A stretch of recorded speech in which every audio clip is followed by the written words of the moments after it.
Robbo, I'm going to start with you on Manchester United because you called their match against PSG. How is it that we account for this turnaround? A team that lost 6 against Spurs, played terrible against Brighton but won, lost to Crystal Palace, and suddenly against the Champions League finalists, not only do they win, Robbo, but I think we all have to admit they won convincingly. Well, they did everything right in terms of their defensive side of the game. They decided when to press the ball at the right time. They dropped off at the right time and stayed compact. The back three, which he changed to, all played well. Lindelof led the line. The goalkeeper had an inspired game as well. Made some 2 or 3 good saves and was good with the ball at his feet. The 2 holding midfield players, McTominay and Fred, did their job superbly when Neymar went that little bit deeper. And you had Wan-Bissaka who matched Mbappe for pace down one side, and I thought Telles did well down the other side. So all in all, their defensive display was excellent. And then they were a threat on the counter-attack. And when they needed to, just after half-time, when PSG started to dominate the game, you have to give the manager a bit of credit. He changed the system, he brought Pogba on, they went to a diamond, and they gained control of the game, gained control of it again. So I would say it was a good all-round performance from Manchester United. Don, any improvement from Manchester United obviously has to do with their defense. Stevie Nicol on yesterday's show kind of joked that one of the reasons they were so good against PSG is Pogba wasn't in the lineup. Not only Pogba wasn't in the lineup, you didn't have Maguire in the lineup. There's a little bit of truth in every joke, right? Like, how much did those absences make United better defensively?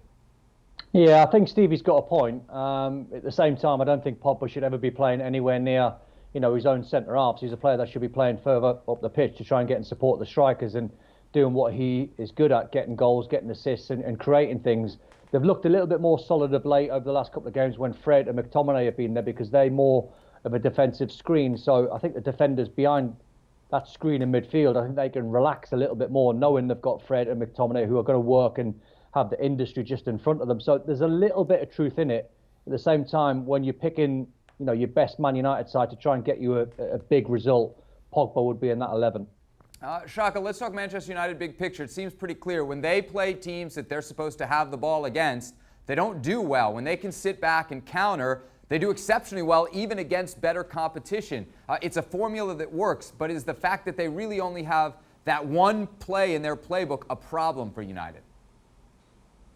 Yes, it is, especially given who we're talking about. This is Manchester United, one of the biggest clubs in world football, and a team that's expected to take the game to 99% of their domestic opposition.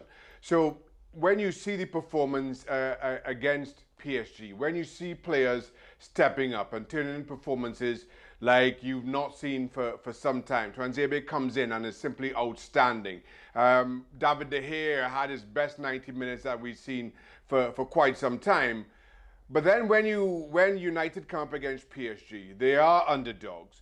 You aren't, the manager doesn't have to sell this game in terms of motivation to them. And you see so many of these players kind of be at their best. Whereas when you come up against the Brightons or the Crystal Palaces, and you are looking for leaders to inspire this team, everybody in that dressing room just seems to be looking around. We've said this in the past. That's a team devoid of leadership. It shows in the smaller games. You don't need to lead on that kind of leadership when things are going your way, and things will certainly go in Manchester United's way.